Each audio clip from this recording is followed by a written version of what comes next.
Hello, beautiful people. How are Hey. you?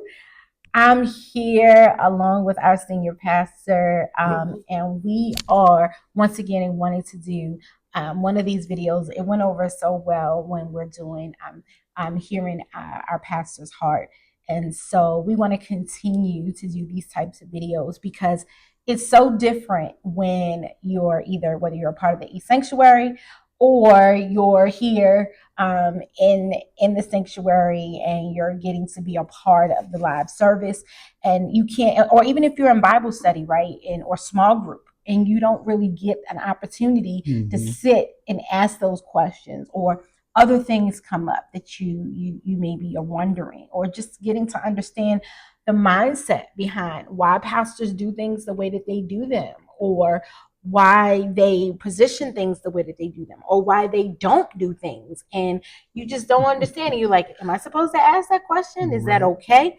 And so that's really what these segments are meant to be about, to step outside of the pulpit and into the presence of the people and let them hear our hearts and where we are on certain things. And so today, if you noticed on last week, we didn't have a live service, and we realized, like, Mm. oh, we have something that is amongst our community, but we have not broadcasted that to the sanctuary, or those that are not in live service, may not be aware of. And so we're still growing, right? And our senior pastor always talks about what, learning, relearn, Oh, yeah. You learning. have to learn, you have Mm-hmm. to unlearn, then you have to relearn. Right. Learn, unlearn, and relearn. And he's Yes. always, bringing that to us to make sure that sometimes we're doing things, and as you're learning, things change, or you Yes. start Yes. redoing how you're doing things, and then you have to communicate that. And so one of the biggest things that RGMI is really big with is, you hear us talking about not being traditional, and that means it used to be, years ago, it kind of just meant, like, one thing, or to some people it's like that just meant you're not doing holiness, you're doing Right, your own right, thing. right. It can mean a lot of things to a lot of people now, and so we had a conversation, and that we want to make sure that we are being more tangible about expressing what we mean, because we do mean holiness. Holiness is still the standard, It's because still right. God says, Christ says, be ye holy because I am holy, right? And so that is still the standard. Still the Out the standard. box Still does the not standard. mean lack of holiness. However, some things we do different. So if you notice, on last week, we didn't have our typical Sunday message, our live stream. Well, we do something that's very a part of us called Serve Sunday. And so that means that it may be on a Hmm. Sunday, it may be during the week, but it is about going out into the community. It's about being a part. It's about training. It's about iron sharpens iron. Yes. It's about doing life. And sometimes it's about respite. Sometimes it's about Right. respite, because that is one of the things about intimacy, right? And understanding that, even as most certainly as pastors, family is the first ministry. Charity begins at home. And so on last week, we had an opportunity to go, to sit and be poured Yes. into, to be ministered to be trained. Our ministry is a ministry of deliverance. It may not hold deliverance in the title, but deliverance is the people's bread, as the Yes. word says.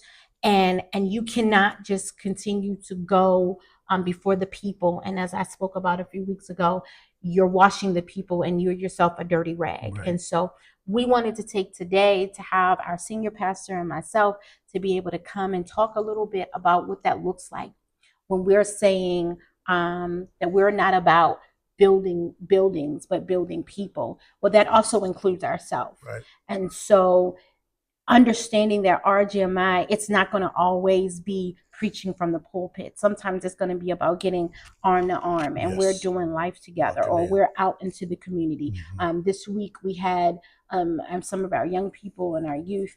They were able to partner up with a sister ministry, and go and serve the people, and serve the homeless, Yes. and those things are important. And in doing life, sometimes the 9 to 5 of the schedule of ministry can become mundane, it can become overwhelming, and you have to shift.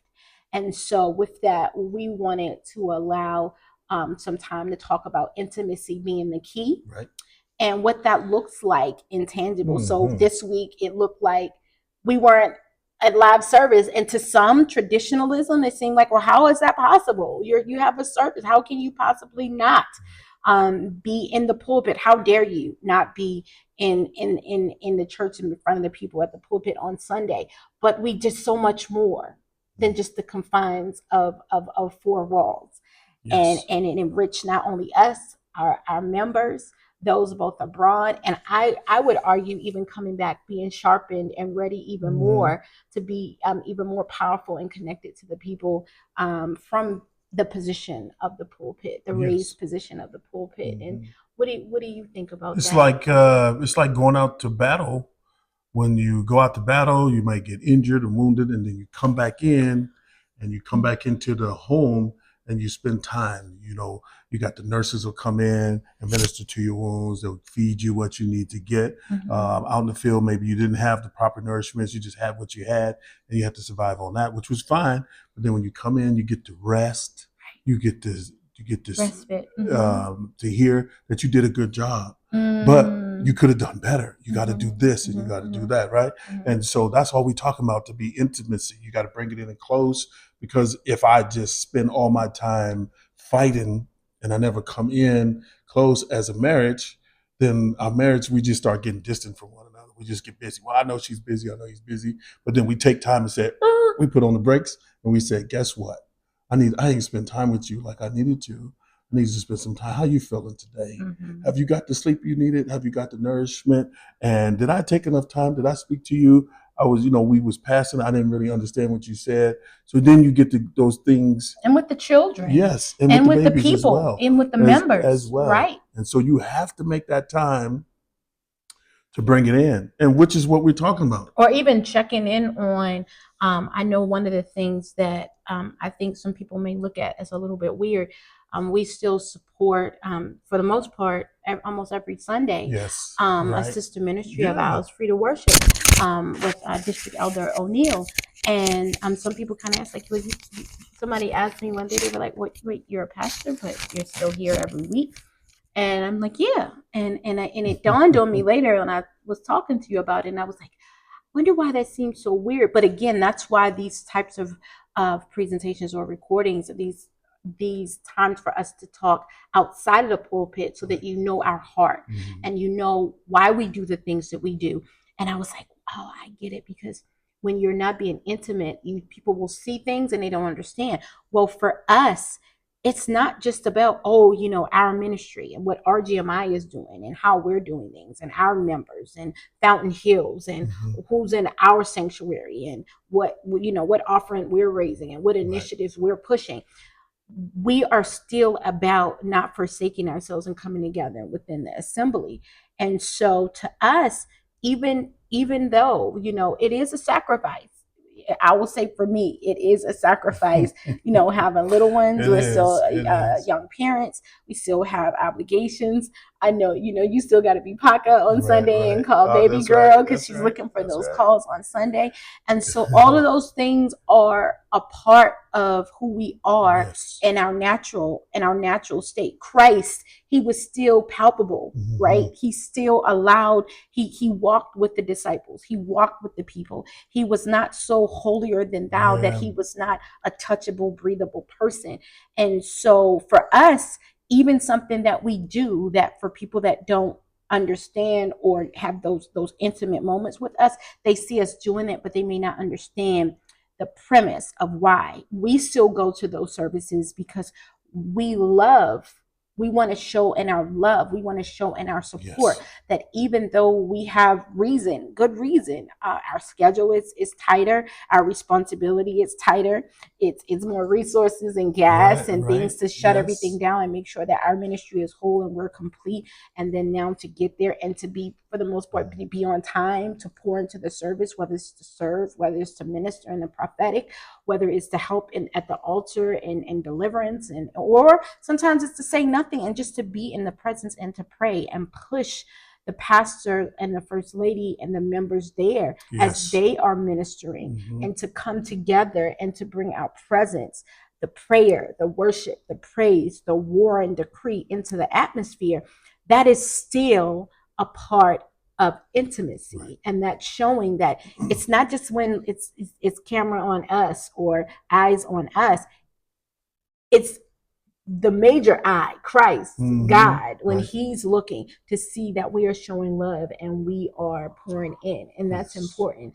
I believe you had like a scripture that was talking Oh yeah, about that you wanted to talk Romans about, right? Romans 12:1. Yes, it says, "I beseech you, therefore, brethren, by the mercies of God, that you present your bodies a living sacrifice, holy and acceptable unto God, which is your reasonable service." And it says, "Be not conformed to this world, but be transformed by renewing your mind, that you may prove that which is good and acceptable and perfect will of God." And so, like I said earlier, when we out and we go out, sometimes I need a hug. So I come back to my sweetie and I said, "Embrace me." And we spend Yeah. that time together, and she can give me some things and tell me, "I'm here for you. I know you didn't do it right, but I got you. We're going to get you. We're going to get you the nutrients you need. Then we're going to put you back out there and Mhm. let you build your strength up and build yourself up." And so that's the same thing we're saying when we connect with our sister church. It's like we've connected with you. We're not just connected on an anniversary, Mm-hmm. or it's those When things times are when happening or things go wrong. yeah, it's those Yeah. times during the week when you just need an encouragement, and we're to pat you on the back and say, "Go ahead. You probably didn't do it like you wanted to, but you did it, and we in it with you. And we in with the good and the bad. Because anniversary, you celebrate like we made it another year, and we saying, well, yeah, you made it to another year, but you had some hard spots in there, and we're there to help you and connect with you and be there with you without you having to call us and say, "Hey, I need your help." He's like, "Hey, I got you right here." And we see you getting a little weak, and we'll just raise your hand, or Mm-hmm. you need a hug. It's like, "Come here, girl. I miss you. You still pretty. You still my pretty little darling." And whatever you need to say. And that's what we're saying when it comes to our Lord and Savior, that we can do things much better when we protect that time, that intimate time that we need to have with Him. We draw closer to Him. He imparts to us.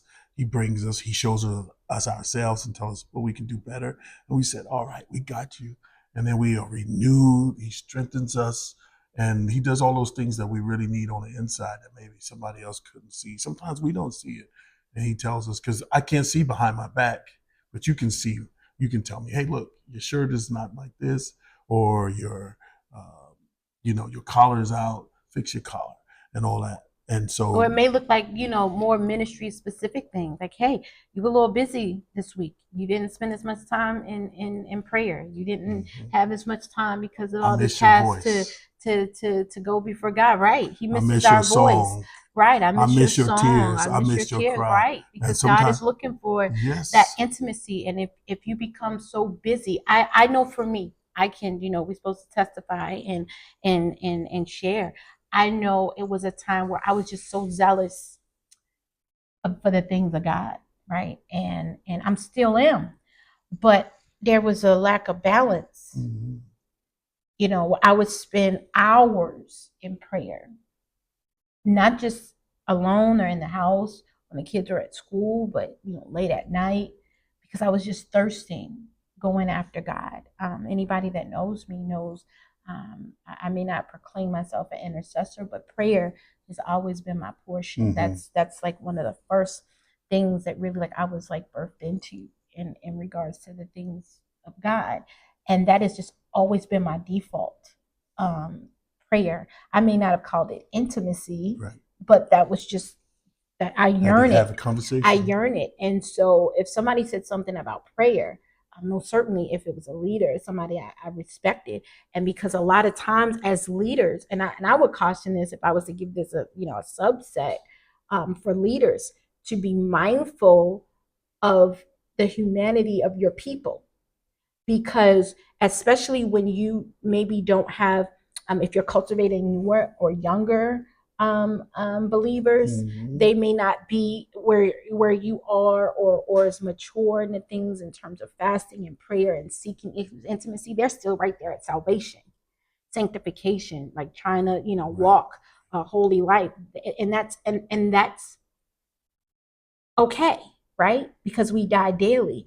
But don't I wish someone would have maybe come along and imparted that wisdom, that don't be so zealous to instill the great things, intimacy, and Mm-hmm. those things like prayer and fasting and building the glory cloud and raising an altar and the standard of holiness, especially within the fivefold ministry, which is awesome, right? Yes. Because we are fivefold ministry. However, you can't be where you've been in prayer all this time, and then because your leaders are calling with prayer, and there was time I would work 8, 10, 12 hours in a day, and then leave and then go into prayer, and I might not have gotten home until, my goodness, 12:30, 1:32, something in the Mm-hmm. morning. And thank goodness, I mean, there was a lot of things in my previous relationship where it was a lot of things that could have went awry, but that was one of the things that there was never a question in regards to what I was doing. But for some people, that's Yes. not That's their the right, testimony. right, Like their relationships were impacted because that right. maybe their spouse wasn't a believer, or they were, and they were just like, that's not what you were doing. Or you were in the midst of praying and worshiping, but then you got caught up in something because you were spending so much additional Yes, time yes. away from your family, Mm-hmm. or because or maybe nothing, no hanky panky or nothing was going on, but now you're imbalanced. You don't want to, you don't have a sweeter word in the morning with your Yeah. kids because you're tired, or you're now having to get caught up on laundry or marketing Right. or schoolwork or whatever else, because that additional time that maybe if you were up late but you were in the house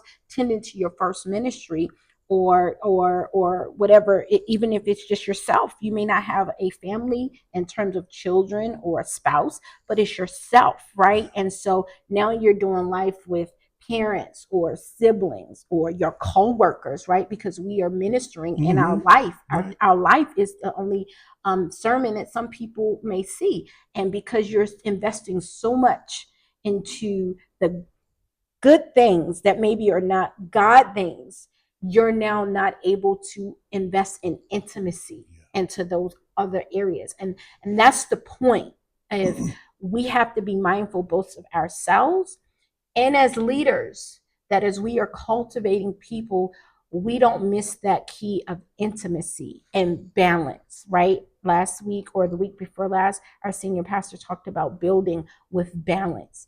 That is important, because even in prayer, if you spend all your time crying out, talking, you never shut up and allow God to speak to you, that's imbalance. Mm-hmm. You're Right. missing something. Right. Exactly. You're missing And something. one of the things that we did last week, because we often do sit down with the babies and we eat dinner, and we were talking about how God is jealous. And they said, God is jealous? And we Mm-hmm. said, yeah. He don't want you to be so caught up in the things that he administers to you or have you responsible that you forget him. And one of the things is he doesn't want you to spend so much time with him that you can't share that love abroad to others, right? Mm-hmm. So Mm-hmm. love is a demonstration, and you have to get out there and exercise yourself, as Prophet said that. Uh, oh man, I forgot the thought. But people don't. Some people don't read the Bible, but they Mm-hmm. read you, Your and oh, so your they have to that see your Christ in life you. may be the only Yes, sermon that people yes, see, right? that may be the only thing they see for the week or for the year, for that matter. But when you balance and when you come into Christ and He begins to speak to you and you spend your time with Him, what I'm saying is just don't get so busy that you forget him, because he's jealous. He's looking for you. He's waiting for you. On, like, sometimes if I get busy at work and I can't reach out, and she says, "Well, what happened? Like, what happened?" I said, "Oh, this happened, that happened," because she's expecting that time. She's like, "Okay, that was our time. That was our little thing." Like, okay, that's right. That was our little thing. I apologize because this happened. And so God is the It's same the way. same way, right? He wants you to spend. He's sick because when you need me, I'm there. I don't let you down. Right. When you need me, And we would let I him need you. know. We let Yes. him know when we feel like he let us And down, he's right? We like, let God know. So what would you say would be some, if you had to say 3 or 4 things to be intentional in your intimacy? I would say maybe 2 with God and 2 in your relationships with the people you're doing life with. What would be those 4 things? well. I would make sure I, fast and pray. This that's two things right there. So that's the intimacy with God, Yes, fasting, not forsaking fasting and right. prayer. Okay. And And what then, about with people? and with people, that means Intimacy with people. you have to take the time to, when you ask them, don't say how you doing today and just keep walking. Expect an answer for them to tell you that you, especially if you see something going on with them, say, hey, look, you're not yourself today. And I know sometimes you don't want to talk, but I see something and talk to me. I'm not trying to get in your business, but I just want to give you time and let you know I'm here for you. Maybe it's something I could do for you, or maybe there's something that you can see that you can handle. Maybe you got some people in your church that have a big family and they're lacking. You see the lack, you don't have to ask them. You can just make provisions for them, and you can just step in. Um, so you have to be concerned, and it all comes back to our heart. So communication is the first one. Communication, yes. Okay. And then what's the And then second? the other is just the heart, just to be there, to share, to give, to do life Be together. present. Okay. Because if you see a thing and you don't do it, then what? That's not family. You do what you can to help. You know what I'm saying? You do what you can to help. Um, you don't distance yourself and stand back and say, "Oh, I saw that," but you get in there and you be a part of what's going on, to help to build one another, just like you would want somebody to do for you. Like you give and you give. I want to say you want to give without reserve. Um, what's the word I'm looking for? When you're being generous. Oh, just being open hearted, not being selfish. Yes, yes. Yeah. And so there's more people to this thing of holiness than ourselves. And when we doing life together, just genuine concern, compassion. That caused Christ to go do a lot of things. When you read the scripture where he had compassion, he just felt a genuine concern for people. He stopped in and did what he could for them, just like the Good Samaritan. Whenever he stopped, didn't ask for nothing, didn't want the money back. He gave of his substance, and when he ran out, he said, "I'll be back and I'll finish up the rest." Um, so that's all we're saying is that we want to keep those keys Mm-hmm. prevalent. We want to go out and work, and then we come back in and receive. Mm-hmm. You pour it into, and then you give out. You don't just all receive and make it about you. That keeps you balanced, and that helps. And we grow together, Mm-hmm. right? Because there's times I'm gonna need somebody to sit and talk to me and say, "You all right, Pastor?" Like I don't have to sit somewhere alone and feel like I'm the only one in the cave and struggling with something when somebody's got the answer, know exactly what to do and know what to say, but when we're not intimate one to another and we don't spend that time and take that time with each other. Mm-hmm. And sometimes the time is not like 3 hours. The time might be once a month. It might be a quick phone call. But what we're saying is, um, remember that intimate time and don't forget it because it's important. So hopefully you got something from this segment of our Hear Our Pastor's Heart. Remember, intimacy is key, not just with God, but those that you're doing life with, whatever that title or that relationship is called. Let us know where you are. Leave us some comments down in the comment section. Tell us how this blessed you. If you learned anything, if it brought your attention to anything, let us know. Hashtag intimacy is key. Hashtag I'm working on intimacy. Something to let us know where you are and if this blessed your heart. If it's something that you would like to ask us, if it's something, a topic that you'd like to cover for us to cover in Hear Our Pastor's Heart, let us know and we'll be diligent to make sure that we're back here and to be able to answer your questions and to be able to share our heart with you. And until next time, remember to do what? Build people, not buildings. Build people, not Not buildings, buildings. All yes. right, we love Let's you. grow Talk to you together. later.